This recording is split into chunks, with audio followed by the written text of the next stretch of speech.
Time Again, the conservative podcast that exposes the truth. Dale, your host, is happy to have you listening to the show.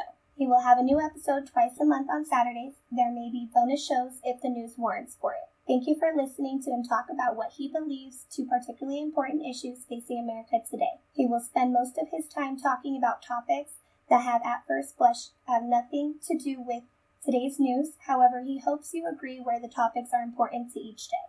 You can voice your disagreements or agreements on his comment section at the show's website, https://coffee-time-again.com, or email him at host@coffee-time-again.com. He does not do Twitter, so do not bother looking for him. Please keep your comments clean. He will have to remove all vulgar, name-calling, racist, hate comments, etc. You can disagree with him without being disagreeable. He has his cup, get yours. Here we go on today's journey.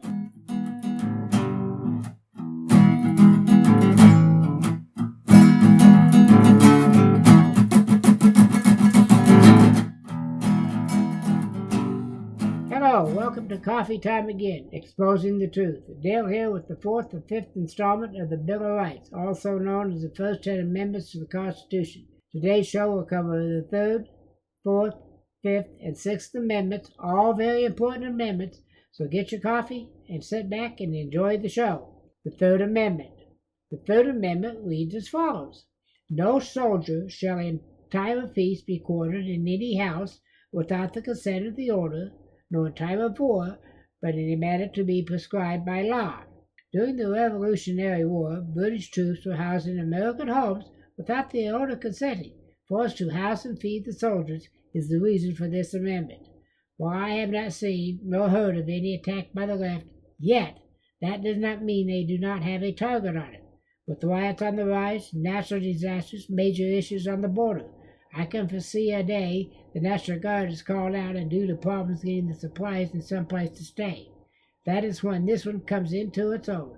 In a future, I believe soon, civil war, this amendment will be forgotten, if we let it. I can see this happening all too easy. Which is the United States and who will be the enemy? In a civil war, both sides claim to be the legitimate government, and I would be bet that neither will pay any attention to this amendment if they needed to. I know that the U.S. Army did not do so during the Civil War.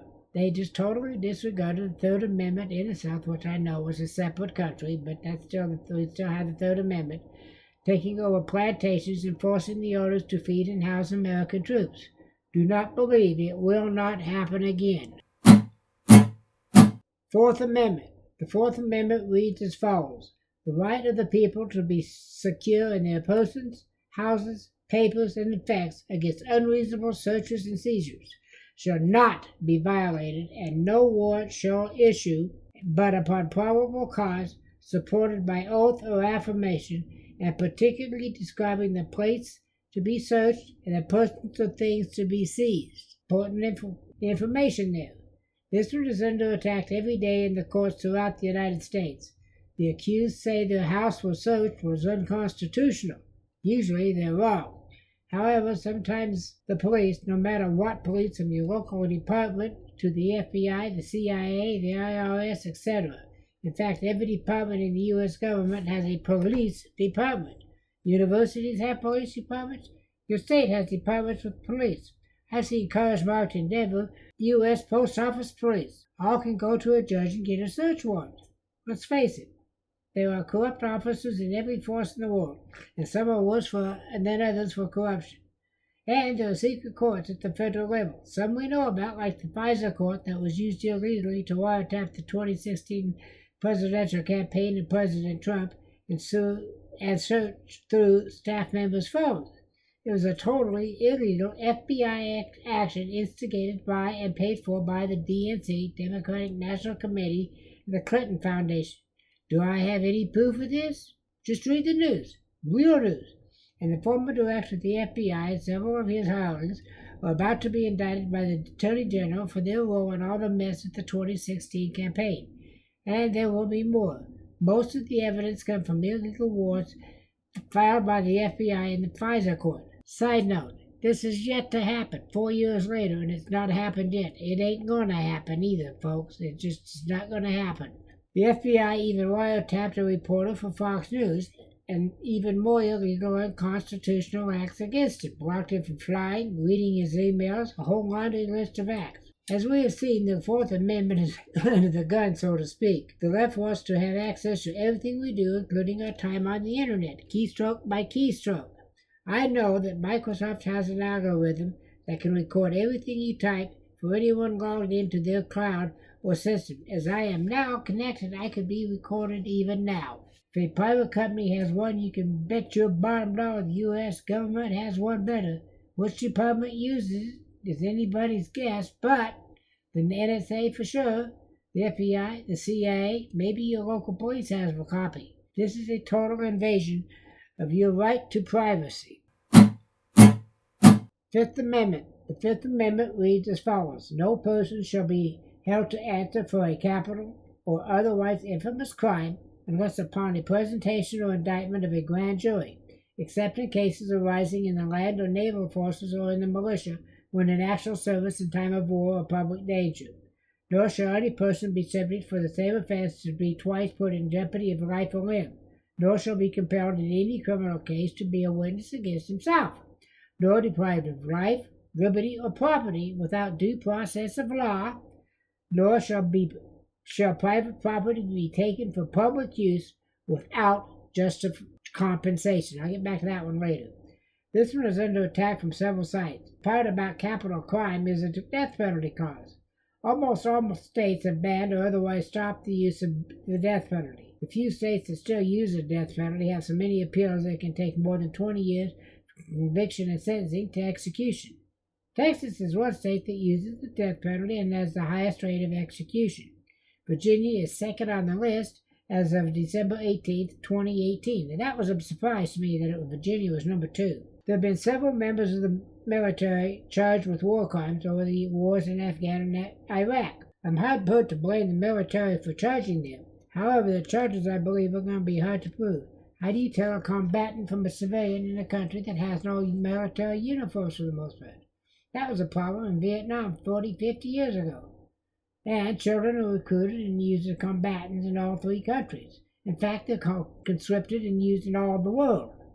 Children soldiers. What do you do when confronted by a child with an AK-47 loaded and aiming at you? I have no idea what I do. Well, I do. Well, every time the police confiscate money, cars, computers, houses, etc. from criminals and use them for public use, is in violation of the Constitution as they did not pay fair compensation for them. A clear act of anarchy to me. We are told they are sold at auction. However, you ever seen a police auction? There's nothing there but bicycles and junk cars. Anything that would be useful for them. We are told it is used to cut the budget for police and district attorney departments. I have never seen the police or any government agency cut their budget for any reason. Have you? Here we are at the final one, the Sixth Amendment, which reads as follows. In all criminal prosecutions, the accused shall enjoy the right to a speedy and public trial by an impartial jury of the state and district wherein the crime shall have been committed, which district shall have been previously ascertained by law, and to be informed of the nature and causes of the accusation, to be confronted with the witnesses against him, and to have compulsory processes for obtaining witnesses in his favor, and to have the assistance of counsel for his defense. Speedy trial, my butt. I know of one case took from 2014 to 2016 to come to trial, and as they say, this was an open and shut case. The guy was guilty of sin, and he knew it. And this is fast, considering the others can take 10 years or more. And the police and district attorney office call it, we are still investigating. What does that mean anyway? Then there is Assistance of Counsel for his defense. Yes, public defenders, or as they are sometimes called by the ones that have to use them, public pretenders. Most just want you to play out and get it over with. They don't want to spend the time or money required to put on a proper defense. The justice system is tilted toward the rich. We poor folk have no chance in today's justice system. The Sixth Amendment is under attack with the left wanting to slow down trials. Just look at what the Speaker, Nancy Pelosi, did with the articles of impeachment against President Trump, slowing down the trial. Another clear case of the left making its own rules and laws. and a violation of the Sixth Amendment. I completed and published a detailed podcast about justice in America that has a complete account of the speedy trial nonsense and the major causes of them. Please listen to it. There's especially important information about the lack of justice in our beloved country. On a side issue, I contend we need to have a convention of states. There is a grassroots movement to have one. You will find out at their website, www.conventionofstates.com, more about them.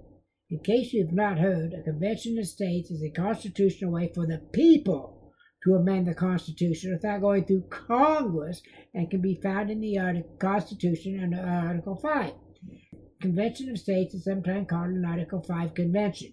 Here's a complete copy of Article 5. It reads as follows. Congress, whenever 2/3 of both houses shall deem it necessary, shall propose amendments to this Constitution, or on the application of the legislations of 2/3 of the several states, shall call a convention for proposing amendments. That's the important part. Which, in either case, shall be valid in all intents and purposes as a part of this Constitution, when ratified by the legislations of 3/4 of the several states, or by convention in 3/4 thereof, as the one or other mode of ratification may be proposed by the Congress, provided that no amendment which may be made prior to the year 1808 shall have in any manner affect the first and fourth clauses in the 9th section of the first article, and that no state, without its consent, shall be deprived of its equal suffrage in the Senate. Part of the agenda is term limits for Congress, a balanced budget. If the national budget is not balanced, they don't get paid. What an incentive. But there's a lot more to their agenda. You need to look at their website, which I'll give to you again in here in just a second.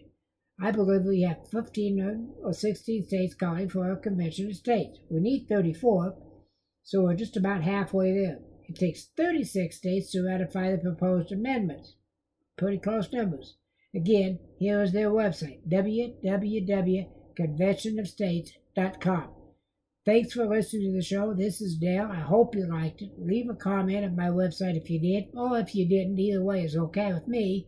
https://coffee-time-again.com, or at the show's website, https://coffee-time-again.lisbon. That's Lisbon, LIBSYN.com/website. Also, please consider becoming a patron of the show. And yes, this link does work, so if you decide to become a patron, there's perks. www.patreon.com/coffee_time_question_fan_landing=true. And all three of these links will be on the website at the show's notes. And thank you again for listening. This has been Dale. Enjoy the time, and I'll talk to you next time. Bye.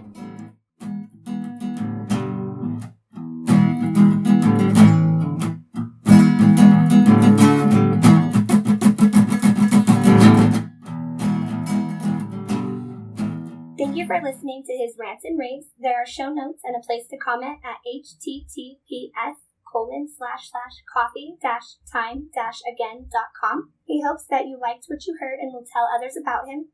Dale is attempting to get a following that both agrees and disagrees with him. He does not want a yes man. If you disagree, wonderful. Dale is happy to have you here as a part of the Coffee Time Again team. He does not want to talk about the news of the day. He is attempting to give a history lesson that is just as important about what is going on as the headlines of the day. Please do not hesitate to contact him. Just remember that Dale wants a clean show, meaning no cussing, name-calling, yelling, or hate allowed. You can disagree with Dale and not be disagreeable about it. If you have an idea for a show, just send him an email at host@coffee-time-again.com or on the comments at the show's website at https://coffee-time-again.com.